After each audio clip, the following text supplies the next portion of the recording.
तो मैं निवेदन कर रहा था, कई लोग नाराज भी हो जाते हैं। शिशुपाल कदाचित बहन और मां मान लेता तो रुक्मिणी अवश्य चली जाती, लेकिन पत्नी बनाना चाहता है। दूसरे की बहन बेटी दिया पत्नी बनाना चाहेंगे तो बहुत मुश्किल हो जाए, अधर्म भी हो जाएगा। लिखा है सो परनार लीलार गोसाई और तजऊ चौथ के चांद किनारे। दूसरे की स्त्री उस प्रकार से त्यागना चाहिए यदि कोई जुड़ाव है, संबंध है, तो जैसे चौथ के चंद्रमा को नहीं देखा जाता। सुजसु सुमति सुभगति सुख नाना जो चाहो आपन कल्याणा। सो परनार लीला गोसाई सुजस सुमति सुभगति सुख नाना। सुयश सम्मान यदि आप चाहते हैं, सुजस सुमति पवित्र मति चाहते हैं, और मति तो एक ही है, और कहीं उसमें लग गई तो फिर इधर कौन लगेगा। उधो मन न भये 10-20 जन्म पड़े रहेंगे। सुमति सुगति सदगति यदि आप चाहते हैं तो, और सुख नाना नाना प्रकार से टिकाऊ सुख चाहते हैं तो इसलिए जो है रुक्मिणी जी नहीं गई। और दूसरी बात, एक बात और आपको बताऊं, भीष्मक ने अपनी लक्ष्मी स्वरूपा कन्या शिशुपाल को दिया भी नहीं, भगवान योगेश्वर कृष्ण को दिया। फिर आपसे निवेदन करूं, रुक्मिणी क्या है? रुक्मिणी लक्ष्मी है। और शिशुपाल क्या है? शिशुपाल भोगी है। और भगवान कृष्ण क्या है? ये योगी है। और दो चीजों का दान कभी भोगी को नहीं करना चाहिए। नंबर 1 में अपनी कन्या का दान, और नंबर 2 में लक्ष्मी का दान। चाहे कन्या का दान दो, चाहे लक्ष्मी को दान दो, इनको कभी भोगी को नहीं, इनको सदैव योगी को दान करना चाहिए। भोगी भोगों में लगाएगा, विषयों में लगाएगा, कुकर्मों में लगाएगा, अधर्म में लगाएगा, और योगी योग में लगाएगा। कुकर्मी के पास में चाहे कन्या जाए तो भी माँ बाप को बद्दुआ देती है, और चाहे लक्ष्मी जाए तो भी माँ बाप को बद्दुआ देती है। आपसे निवेदन करूं, नंगा पुंगारा कोई भी दरवाजे पर आपके आ जाए, आप उसको कपड़ा पहना दीजिए, पुण्य मिलेगा। भोजन करा दीजिए, पुण्य मिलेगा। प्यासा है, पानी पिला दीजिए, पुण्य मिलेगा। समोसा खाना चाहता है, अमित भैया गुप्ता की दुकान से समोसा खिला दीजिए, रसगुल्ला खिला दीजिए, लेकिन पैसा ज्यादा हर एक को देना नहीं चाहिए।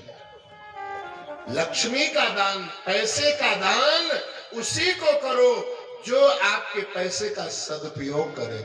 यदि दुरुपयोग कर रहा है और दुरुपयोगी के पास में जा रहा है तो आपको भी दोष लगेगा, और तुमने लक्ष्मी को कुकर्मी को दिया है, इसलिए लक्ष्मी तुमको भी श्राप दे देगी, उसी के लिए तुम तरसोगे। सदैव योगी को। और शिशु माने क्या होता है? शिशु माने बच्चा होता है। एक बात और आपको बताऊंगा, चाहे कन्या और चाहे पैसा, लक्ष्मी, ये बच्चे को ज्यादा नहीं देना चाहिए। आप कन्या बच्चे को दे देंगे तो भी वो दुरुपयोग करेगा, और पैसा ज्यादा बच्चे को देंगे तो भी वो लक्ष्मी का दुरुपयोग करेगा। पहली बात तो लक्ष्मी का दुरुपयोग करेगा, और दूसरी बात, लक्ष्मी ज्यादा बच्चे को दोगे तो उस बच्चे की आदतें भी खराब हो जाएंगी। दोनों प्रकार से दोष लगेगा।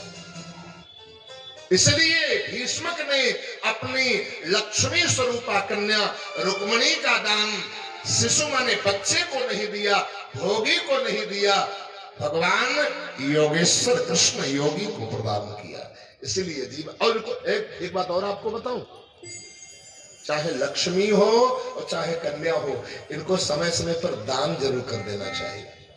कई लोग तो इतना गाड़ के रखते हैं, इतना तिजोरी के अंदर तिजोरी, तिजोरी के अंदर तिजोरी, तिजोरी के अंदर तिजोरी, और फिर कोई स्वयं नमक चाट के मर जाते हैं और लड़का पोता जाने नहीं पाते हैं, मर के चले जाते हैं। बाद में परेशान होके घर बेच लेते हैं, और जिसके हाथ बेचते हैं वो फिर कहता तोड़वा करके अपने अनुसार बनवाऊंगा। और जैसे ही तोड़वाया, नींव खुदवाई, बुलडोजर चलवाया, लेबर मिस्त्री लगवाया, अब एकदम फावड़ा लगाया तो जो पैसा गड़ा था सब निकल करके आया। वाह वाह वाह, किस्मत खुल गई। बोले सोम का धन चांडाल ले जाता है।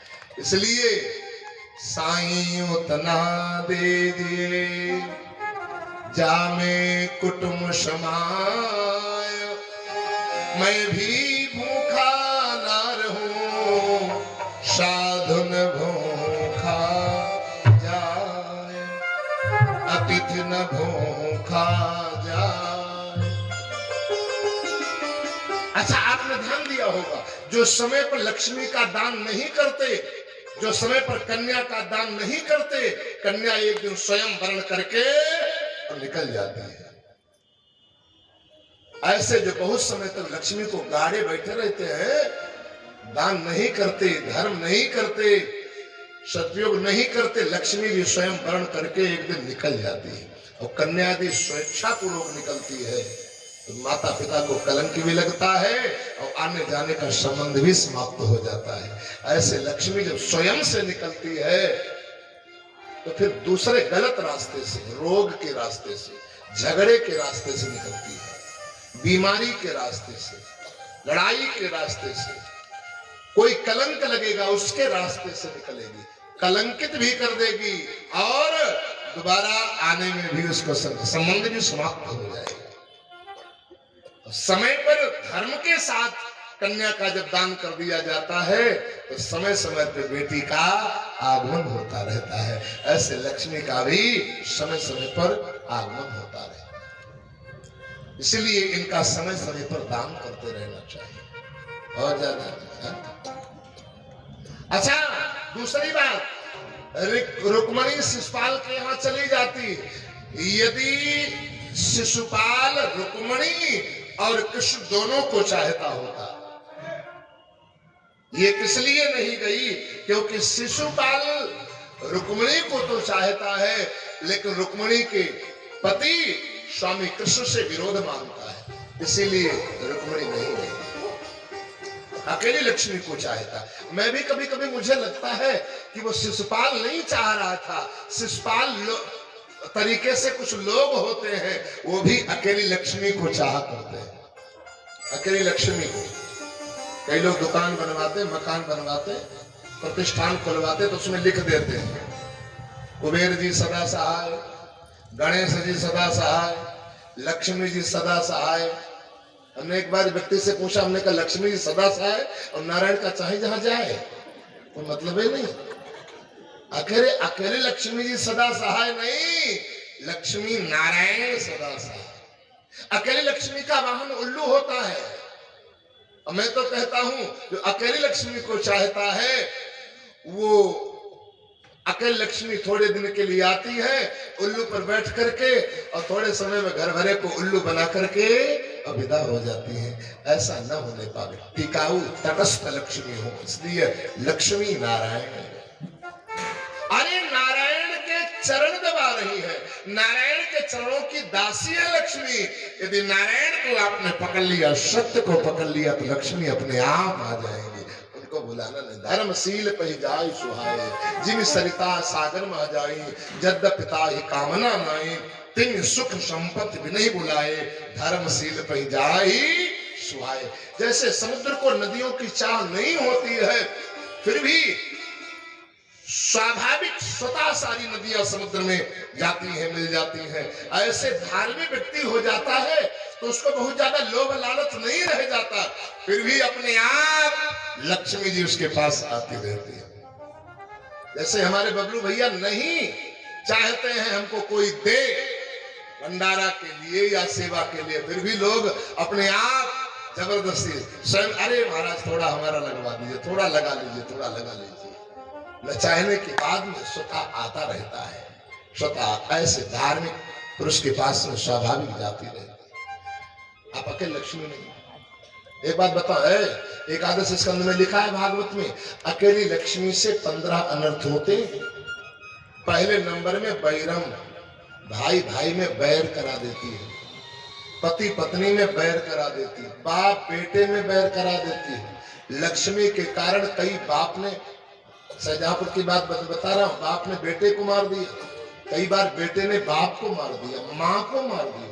लक्ष्मी के, पति पत्नी को मार देता है लक्ष्मी के कारण। अरे मित्र मित्र को मार देता, मित्र मित्र में बैर भाव करा, गुरु शिष्य को, कई शिष्यों ने गुरु को मार दिया लक्ष्मी के कारण, बैर भाव हो जाता। ऐसी लक्ष्मी नहीं इस काम को, मित्र मित्र में बैर करा। एक बार 3 मित्र परदेश जा रहे थे, थकान आ गई, एक पेड़ के नीचे लेट के विश्राम करने लगे। तीनों मित्र आपस में चर्चा करने लगे, अरे यार यदि भगवान तुम्हें मिल जाए तो क्या मांगोगे? एक ने कहा, भाई साहब कदाचित भगवान हमें मिल जाए तो मैं भगवान से मांगूंगा कि हे प्रभु ये पेड़ वाली सारी पत्तियां सोने की हो जाए, ये भगवान से मांगो, सोने की हो जाए। दूसरे से कहा, तुम क्या मांगोगे? दूसरे ने कहा, यदि हमें भगवान मिल जाए तो भगवान से मांगूंगा कि सोने वाली पत्तियां हमारी तिजोरी में आ जाए। तीसरे से कहा, तुम क्या मांगोगे? तीसरे ने कहा, यदि हमें भगवान मिल गए तो भगवान से मांगूंगा कि तुम दोनों लोग मर जाओ, तिजोरी की चाबी हमको मिल जाए। बैरम, मित्र मित्र में बैर करा देती है। ऐसी लक्ष्मी किस काम की है? संपत्ति हो लेकिन संपत्ति के साथ सन्मति भी बनी रहे, सुमति भी बनी रहे। ऐसी संपत्ति किस काम की जिसके कारण नाना प्रकार की घर में विपत्ति आए। इसलिए संपत्ति बनी रहे लेकिन संपत्ति के साथ सन्मति बनी रहे। और सम्मति तभी होगी जब सुमति होगी, और सुमति तभी होगी जब परिवार में संत सदगुरु सत्संग का आगमन होगा। संत के द्वारा ही सुमति आती है। संत कौन? कोई भी संत हो, जैसे हनुमान जी संत है। हनुमान जी काहे के हैं? कुमति का निवारण करने वाले हैं और सुमति का पदार्पण कराने वाले हैं, सुमति को लाने वाले हैं। कुमति निवार सुमति के संग, कुमति निवार सुमति के संगी, कुमति निवार सुमति के संगी। महावीर विक्रम बजरंगी, महावीर विक्रम बजरंगी, कुमति निवार सुमति के संगी, कुमति निवार सुमति के संगी, सुमति के संगी, कुमति निवार सुमति के। इसलिए सुमति हमारे परिवार में बनी रहे। और सुमति सत्संग के द्वारा आती है। मति कीरति, सुमति का मतलब सुंदर मति। और रामायण में बाबा ने कहा, मति कीरति गति भूति भलाई, जब जही जतन जहां जही पाई। सो जानब सतसंग प्रभाव, लोकहु वेदन आन उपाऊ। सुमति आएगी, कलह समाप्त हो जाएगा। सुमति आएगी, झगड़ा समाप्त हो जाएगा। सुमति आएगी, मति आएगी तो क्रोध समाप्त हो जाएगा। जब सुमति आती है, सत्संग आता है, ज्ञान मिलता है, तभी तो क्रोध समाप्त हो जाता है, मोह समाप्त होता है, अज्ञान समाप्त होता है। सुमति आई, सत्संग मिला अर्जुन को गीता में, तब एकदम जिस स्थान पर अर्जुन रो रहा था उसी स्थान पर खिलखिला पड़ा। और नष्टो मोहा स्मृति लब्धा तत्प्रसादाम मया च्युत। हे गोविंद, आपकी कथा प्रसाद से हमारा सारा अज्ञान नष्ट हो गया, हमारा सारा अज्ञान नष्ट हो गया और हमारे अंदर पवित्र बुद्धि आ गई। अज्ञान, कई लोग बात बात पे झगड़ा करते हैं, कई लोग बात बात पे क्रोध करते हैं, कई लोग इतना क्रोध करते हैं क्रोध में बोध ही नहीं रहता है, क्रोध में बोध ही नहीं रहता है?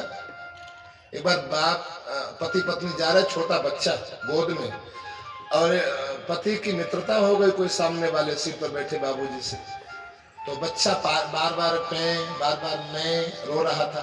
तो बाबूजी ने समझाया, इसको संभालो, संभालो। बोले हम संभालता तो हूँ, क्या बताऊं ये रो।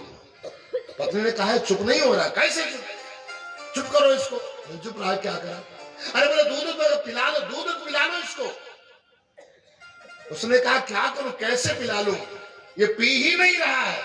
बाबूजी को इतना गुस्सा है, बोले लाइए इधर, इसको देखे कैसे नहीं पी रहा, ये पिएगा, इसका बाप पिएगा।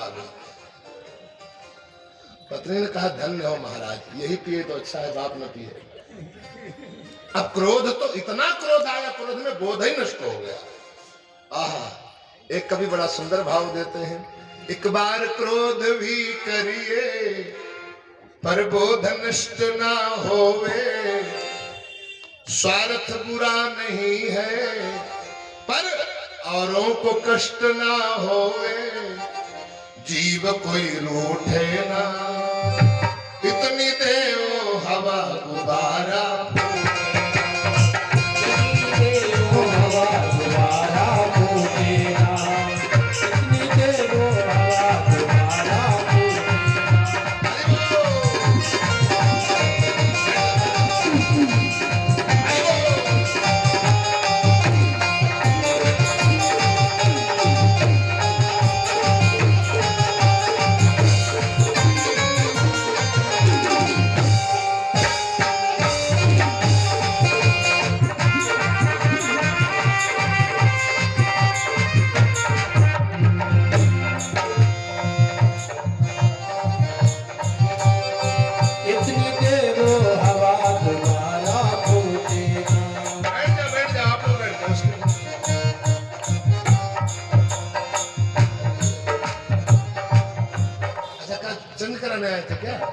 अच्छा ठीक, जाओ जाओ जाओ जाओ दे आओ उस बच्चे, जाओ जाओ।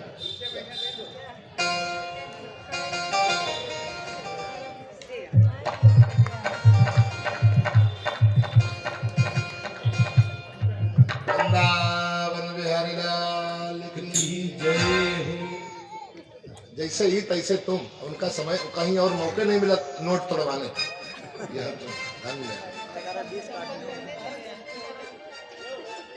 चलो बैठ जाओ ए बच्चे बैठ जाओ। बता 20 रुपया सब पूरा सबका डिस्टर्ब कर दिया गया।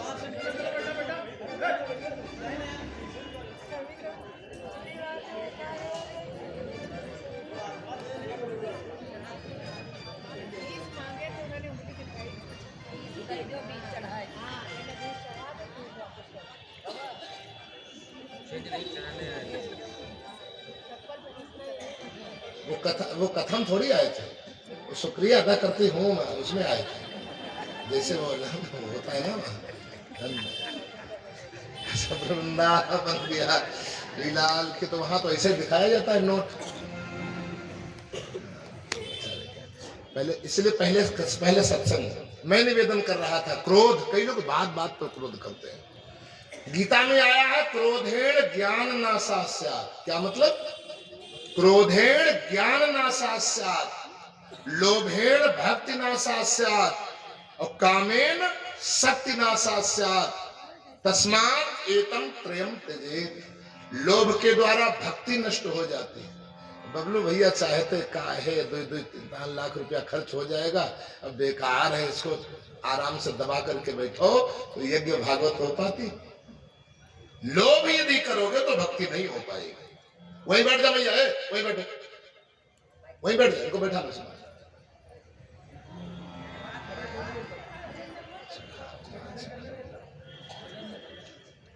जब हम लोग गीत गाए ना, भजन सुनाए, तब सुनाना, बैठ जाओ।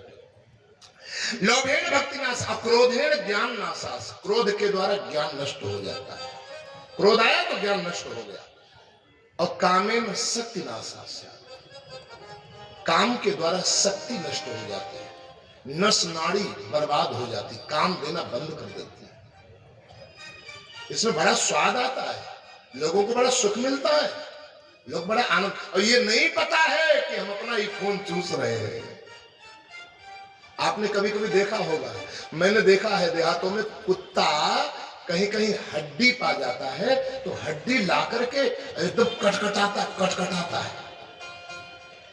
अब जब वो हड्डी कटकटाता है तो उसके हड्डी कटकटाने से मुस्कुरों का, वहीं बैठना भैया, वहीं रखना, सभी लोग व्यवस्था करें।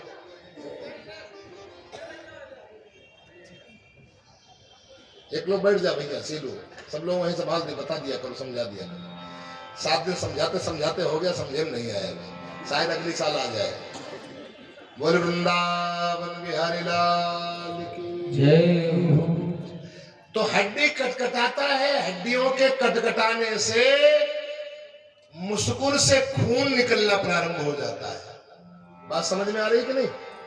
मुस्कुर से खून निकलना प्रारंभ हो जाता है तो कुत्ता समझता है कि किसी हड्डी में ही खून निकल रहा है, तो खूब कटकटाता है क्योंकि उसको रस मिलता है। और इसको ये पता नहीं होता है कि हम ही अपना ही खून चूस रहे हैं। ऐसे काम के द्वारा, विषय के द्वारा व्यक्ति अपना ही खून चूसता है, अपने को कमजोर कर देता है, हड्डी बर्बाद कर देता है, नस बर्बाद कर देता है। और बाद में जब जवानी निकल जाती है तब पछताता है, बहुत बड़ी गलती की, बहुत बड़ी मूर्खता की। कमर दर्द हो रही, घुटने दर्द हो रहे, सिर दर्द हो रहा। कई लोग आत्महत्या कर लेते हैं, इतना बेचैन हो जाते हैं क्योंकि समझ शक्ति समाप्त हो जाती है, सहन शक्ति समाप्त हो जाती है। सत्संग है नहीं जो आपको संभाल पाए। सत्संग और भगवान नाम दो ही काम से बचा सकते हैं। बड़े बड़े शंकर जैसे महादेव भी संभलना मुश्किल हो गया। शंकर जैसे महादेव, भगवान की ऐसी माया विचित्र है। शिव विरंची कहूं मोह है, को है बपुरान, अस जिय जान भजहो मुनि, मायापते भगवान।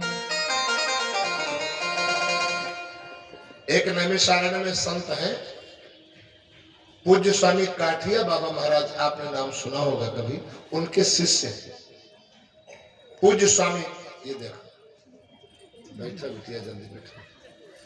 पूज्य स्वामी काठिया बाबा जी महाराज उनके शिष्य हैं। अब तो वो भी काफी बुजुर्ग हो गए हैं। किसी महिला से कभी वो मिलते नहीं हैं और छुप करके रहते हैं गोमती के किनारे। मैं कई बार जाते हुए सुबह 4 बजे जब देखा तो एक दिन को दर्शन कर लिया, तो मैंने उनसे स्थान पूछा, उन्होंने बताया कि मैं उनके स्थान पर कभी कभी जाता हूँ दर्शन करने। तो मैंने उनसे पूछा, महाराज जी आप अपना कुछ अनुभव बता दीजिए जो हमारे जीवन में सहयोगी बन जाए। तो उन्होंने एक ही बात बताई, कम से कम 70 साल की उनकी अवस्था है। तो उन्होंने एक ही बात अपने अनुभव की बताई। उन्होंने कहा कि गोविंदाचार्य जी,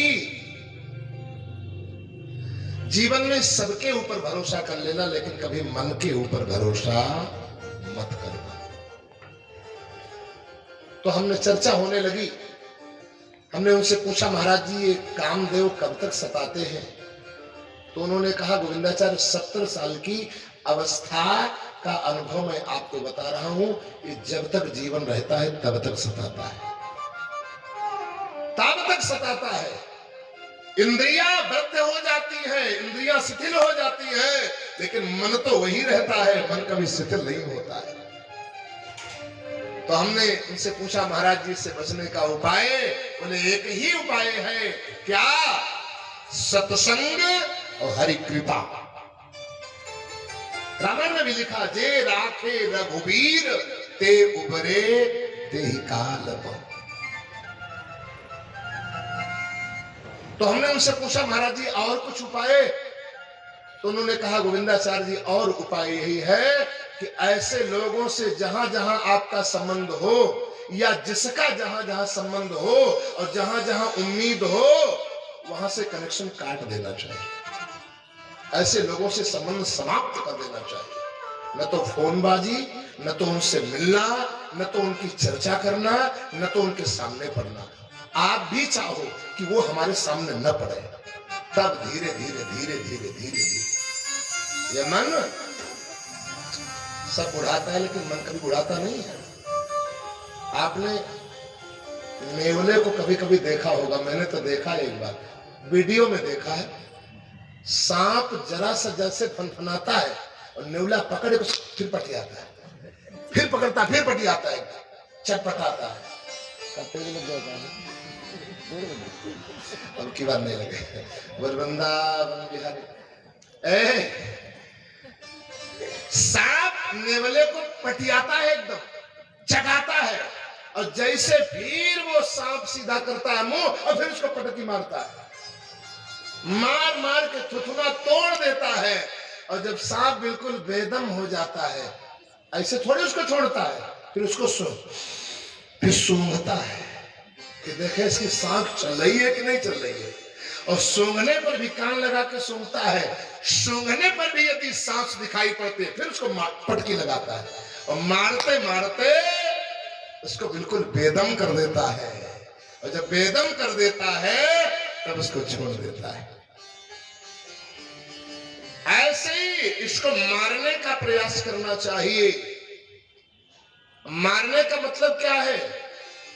मरेगा थोड़ी, इसको मोड़ने का प्रयास करना चाहिए।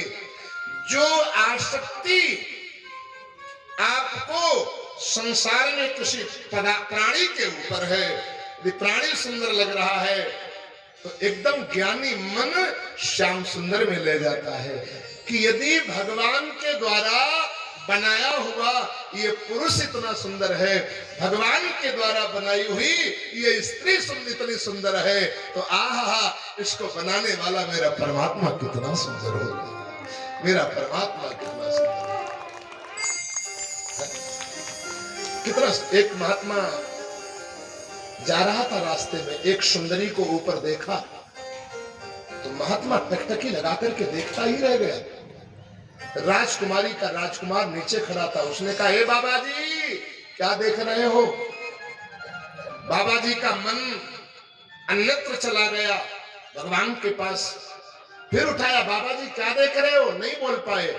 तो उस राजकुमार ने एक पत्थर की डिंकी उठाई, उठा करके मारा, कहा, बाबा जी बोर्ड नहीं देखा, लिखा है, ऊंची निगाहों से जो देखता है वो सर पहले अपना कलम देखता है। या जो ऊपर देखता है वो अपने को जिंदा न समझे, सर कलम। महात्मा तो महात्मा थे, उसने कहा, सुन, न तुझसे गरज है न औरत से तेरी, मैं तो प्रभु का कलम देखता हूँ।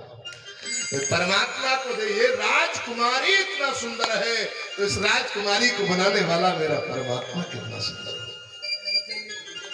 कदाचित दूसरे की ओर आपकी आंखें जाती हैं, तो तत्काल राधा रानी में ध्यान लगाओ। ये मेरी राधा रानी महारानी ही तो साक्षात इसके रूप में आई है सामने, मां भगवती सीता ही तो सामने आई है। और चरणों में उनके ध्यान करने का प्रयास करो, आंखें बंद कर लो, हरिशरणम हरिशरणम हरिशरणम, राधा कृष्ण राधा कृष्ण राधा कृष्ण। तत्काल कनेक्शन वहां से काट, और काट कर आप टहलने लगो, आप उठ करके घूमने लगो, आप अपना आसन बदल लो, जिधर पैर है उधर सिर कर दो, सीधर सिर है उधर पैर कर दो।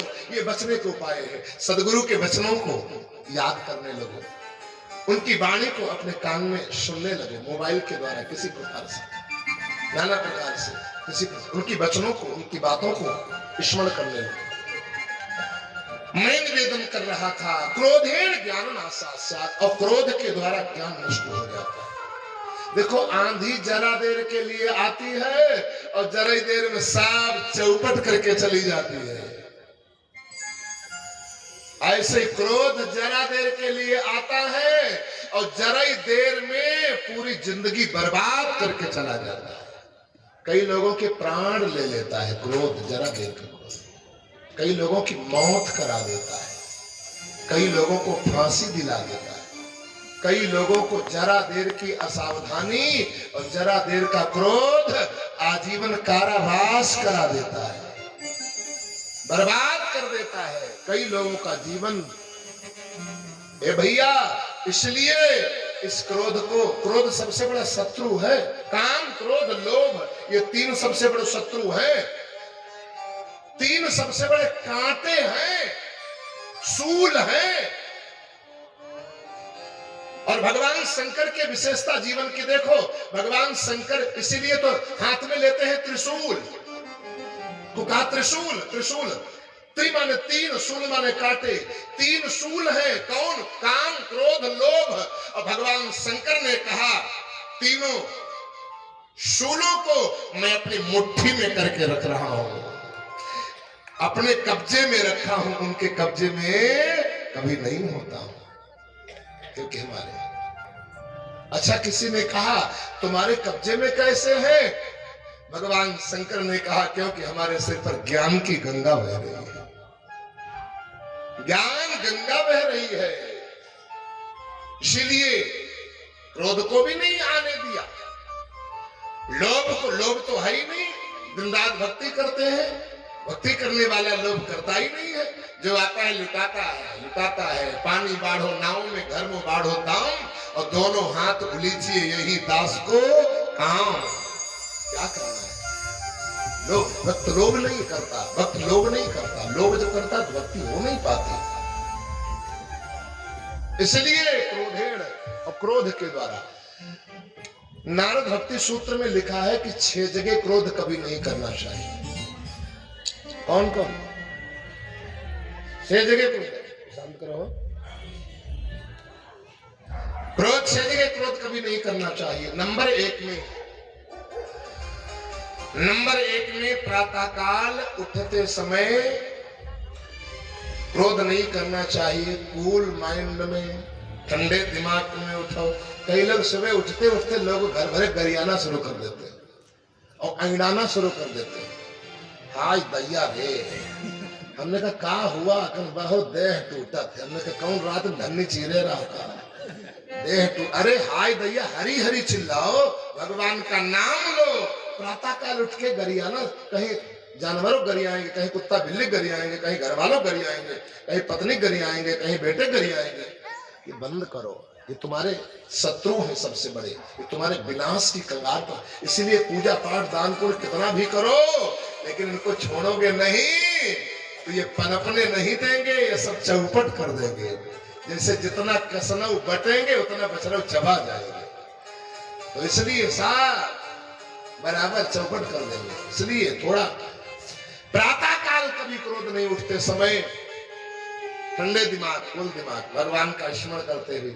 और आपको कहीं बताऊं, पूजन करते समय कभी क्रोध करना नहीं चाहिए। कई लोग पूजा करते जाते हैं तो दांत फिसल जाते हैं। और माला देखो, माला जब झोली में डालते हैं ना तो माला सुनेर बार बार निकाल देखते हैं। रुक जाओ, माला पूरी हो जाए फिर बताते हैं। माला पूरी हो जाए, अब है ना, दांत किटकिटाते हैं, बार बार सुनेर निकाल देखते, देखे सुनेर कितनी दूर रह गया। क्या फायदा? माला तो कर में फिरे, मनुआ फिरे जग माहे। कहाँ कबीर ये भाई, ये तो सुमिरन ना है। असली सुमिरन आपका नहीं है। क्रोध, पूजन करते समय कभी क्रोध नहीं करना चाहिए। नंबर 3 में भोजन करते समय कभी क्रोध नहीं करना चाहिए। इसलिए तो मौन न खा सको तो भोजन के समय क्रोध न करो। कई लोग तो भोजन करते, इतना देखो दाल ठंडी, चावल ठंडे, सब्जी ठंडी, बताइए क्या खाएं, क्या खाएं। एक बार हमने व्यक्ति से पूछा, बाबूजी दाल ठंडी, चावल ठंडी, सब्जी ठंडी, तो तुम काहे गर्म हो रहे हो? अरे भाई गरम